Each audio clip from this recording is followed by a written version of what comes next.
When we die, our soul departs from our body. And the soul goes on a journey that has many stages to it. And for the beginning of this khutbah, I want to focus on one stage of the journey of this soul. And that is when the soul descends into the grave to be reunited with our bodies.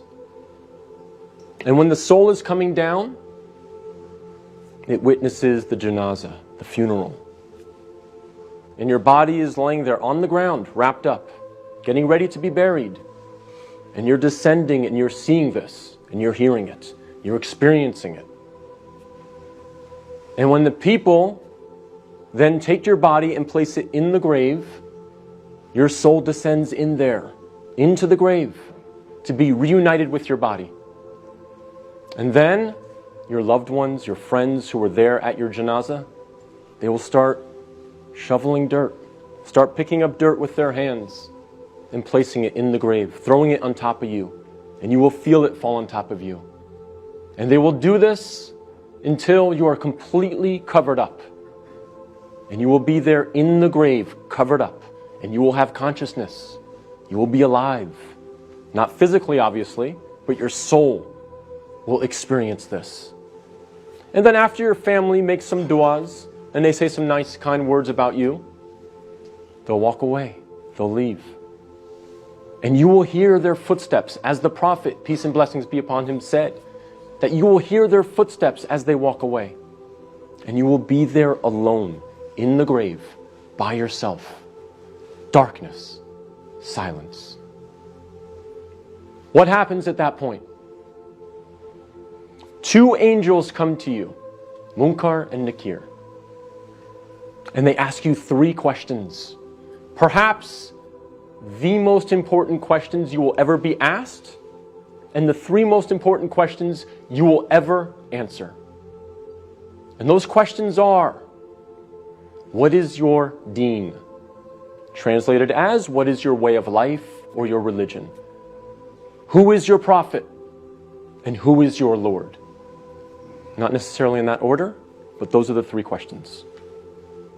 And if you answer these questions correctly, all three of them, your stay in the grave will be one of peace. You'll have peace. You'll have pleasure.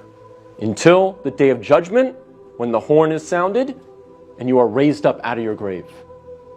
So during that time, if you answer these questions correctly, you will have peace. But if you don't answer these questions correctly, all three of them, your stay in the grave will be full of pain. So we must answer these questions correctly. But here's the problem. A lot of us say to ourselves at this point, I'm good, because I'm a Muslim. And I know the answers to these questions, and I'll answer them correctly. This is a problem. This is called being overconfident. Because, as many of the scholars say, the answer is not given with your tongue. The answer is not given with your brain. The answer is given with your heart. What is in your heart will come out at that moment. And so if you lived your life not praying, not striving to implement Islam, not striving to understand the Quran to the best of your ability, if you spent your life not really striving to be a Muslim, a true Muslim, trying to practice, then Islam really was not in your heart. So we have to make sure that we're striving, again, to the best of our ability. I'm not asking for perfection. I'm not asking for scholars. I'm not asking for you to be of the best character like the Prophet, peace be upon him, but we must strive for it. So that on that day, when these angels come to us and they ask us these questions, what is in our heart will naturally come forward. The answers, the correct answers, will come forth. And not the answers of, I was striving for something other than the pleasure of Allah. So we have to make sure that Islam is in our hearts, not just on our lips, not just in our mind.